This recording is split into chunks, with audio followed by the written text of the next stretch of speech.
بسم اللہ الرحمن الرحیم. میں ہوں سردار طیب خان اور آپ دیکھے ہیں GN+. میرے ساتھ موجود ہیں پاکستان مسلم لیگ نون کے سینئر رہنما ہے زاہد خان صاحب موجود ہیں. سر بہت شکریہ اپنا قیمتی وقت دینے کا.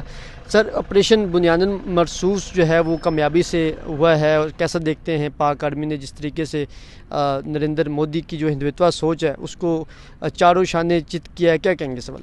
دیکھیے جی, سب سے بڑی بات یہ ہے کہ جو مودی نے ہندوستان کے ساتھ کیا شاید کسی اور نے نہیں کر سکا. اور مودی جو عروج پہ 2014 سے لے کر آج تک وہاں کے پرائم منسٹر بنا اور ہندوستان کو ایک سیکولر اسٹیٹ کے بجائے ایک بنیادی سائٹ پہ لے گیا, اس کا یہ رزلٹ نکلا کہ آج جو کچھ ہوا ان کے ساتھ. اور بلکہ وہ نہیں ہوا, ہماری جو سول قیادت ہے یا ہمارے ملٹری قیادت ہے اس نے تو بہت بڑا کارنامہ کیا ایک ایسے ملک کے ساتھ کہ جو امن سے کئی گنا بڑا تھا, کئی گنا اس کی پوچھ بڑی تھی, کئی طاقت تھی, کئی پیسے کے لحاظ سے. اور اس کے ساتھ جو ممالک تھے جس کے رشیا کے اس 400 کو اڑا دیا, جس طرح رافیل جہاز کو بڑھا دیا فرانس کا, جس طرح ساتھ کے بڑھے اس کے یہاں پہ جو ڈرون آتے رہے, تو یہ ہم تو چاروں ملکوں سے ہمارا مقابلہ تھا اور ہم جیت گئے. یہ تو ہمارے لیے خوشی کی بات ہے.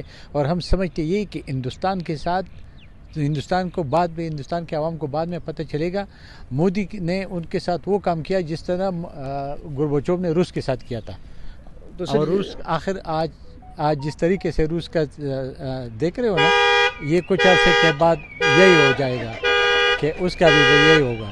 سر یہ بتا دیں کہ ہم نے دیکھا کہ اس سیاسی اختلافات کو بالاتر رکھ کے تمام سیاسی پارٹیاں چاہے اپوزیشن حکومت سارے ایک پلیٹ فارم پر ہوگا اپنی افواج پاکستان کے شانہ بشانہ کھڑے ہوئے ہیں. کیا کہیں گے اس وجہ سے, کیا پیغام دیں؟ دیکھیے جی, پورا قوم ایک پہ تھا اور اس کی وجہ سے ہم نے جیتا. ہمارے قوم جتنے بھی پولیٹیکل پارٹیز تھے جن کے سیاسی اختلافات تھے وہ بلا اتفاق رکھ کر پورا قوم اکٹھے ہو گیا تھا اور اس وجہ سے پھر یہ ہمیں کامیابی ملی. اور وہ ایسی کامیابی ملی کہ ابھی ان کو سمجھ نہیں آ رہا ہے کہ ان کے ساتھ ہوا کیا.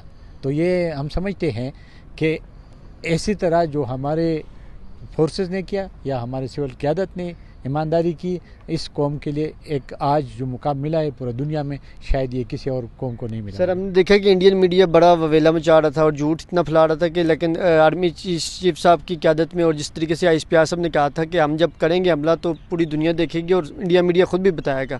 اور ہم نے دیکھا کہ جب حملہ ہوا تو پھر انہوں نے کہا کہ پاکستان تو اب امریکہ کی بھی نہیں سن رہا, پھر سیز فائر کرنے کے لیے امریکہ کے پاس یہ لوگ چلے گئے, پھر امریکہ نے ثالثی کے کردار ادا. اس کو کیسے دیکھیں؟ دیکھیں جی, یہ تو سیدھی سی بات ہے نا. ابھی بھی وہ یہ کہہ رہے تو ہمارے تو ISPR نے آج بھی کہا کہ جی ہم نے تو نہ امریکہ کو کہا ہے نہ ہم نے سیز فائر کی بات کی تھی. جس نے کی تھی وہ تو مودی صاحب نے اس کو خود رات کو اٹھایا تھا نا. کیوں اٹھایا تھا؟ اس لیے اٹھایا تھا کہ اس کو پتہ چل گیا تھا کہ ہمارا بیڑا غرق ہو رہا ہے. تو میرے خیال میں امریکہ کے پھر یہ بات نہیں سن رہی تھی, پھر انہوں نے امریکہ کی بات سن لیے.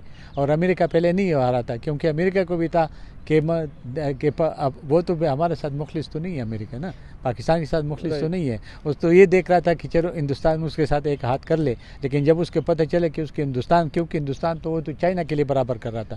تو اس وقت اگر دنیا میں ٹیکنالوجی اگر کہیں اوپر چلی گئی ہے تو چائنا کی ٹیکنالوجی ہے. سر لاسٹ میں یہ بتا دیں کہ اس مشکل ٹائم میں ماضی کی طرح اس مرتبہ بھی ترکی ہو گیا, آذربائیجان ہو گیا اور چائنا فرنٹ فوٹ پر آ کر ہر طرح سے مالی تعاون بھی انہوں نے کیا اور مشکل ٹائم میں پاکستان کا ساتھ دیا. اس وجہ سے کیا ان کے قوم کو یا ان کے کنٹری کو کیا میسج دینا چاہیے؟ دیکھیے جی, چائنا نے ہمارا ساتھ دیا, ہمارے ساتھ دینے سے چائنا کے بھی اوقات بلند ہو گیا. میں آپ کو کہتا ہوں کہ آج چائنا کی جو ایکوپمنٹس ہے یا چائنا کی جو ٹیکنالوجی ہے وہ پورا دنیا پسند کرتے ہیں. فرانس کا جو جتنا آپ کو رافیل کتنا مہنگا تھا لیکن اس کی بجا کے کھربوں میں, تو ابھی وہ اس کو آرڈر ملے گا اور فرانس والا رہ گیا. تو میرے خیال میں چین نے تو گین کیا, بہت کچھ گین کیا اس نے, جس طرح ہمارے قوم نے ہمارے ملک نے گین کیا. اور اس کو فخر ہونا چاہیے کہ اس نے ایک ایسے ملک کے ساتھ دوستی رکھی کہ اس نے ان کے لیے بھی کمائی کر دی اور اپنے قوم ملک کے لیے بھی کیا. اور جہاں تک ہم تو ترکی کی بھی مشہور ہے اور ہم آذربائیجان کی بھی مشہور ہے, وہ ہمارا ہمسائی ہمارے بھائی ملک ہے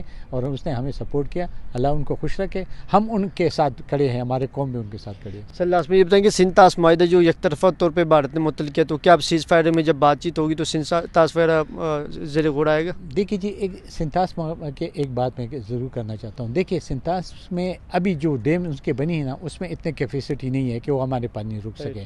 یہ تو ایک شوشہ تھا, بس سیاسی شوشہ تھا, چھوڑ دیا.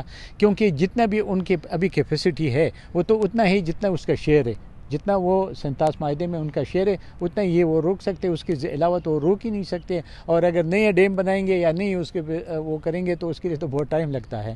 تو ایک شوشہ تھا بس چھوڑ دیا تھا. بہرحال ان کا اس کا سبق مل گیا میرے خیال میں. ابھی ان باتوں سے وہ پیچھے ہٹیں گے، پیچھے رہیں گے، کیونکہ جتنے بدنامی پورے دنیا میں پورے ہندوستان ملک کی ہوئی، میرے شاید اس سے کوئی بے عزتی کہیں دنیا میں کسی اور ملک کی نہیں ہوئی. بہت بہت شکریہ سر، تھینک یو سو مچ.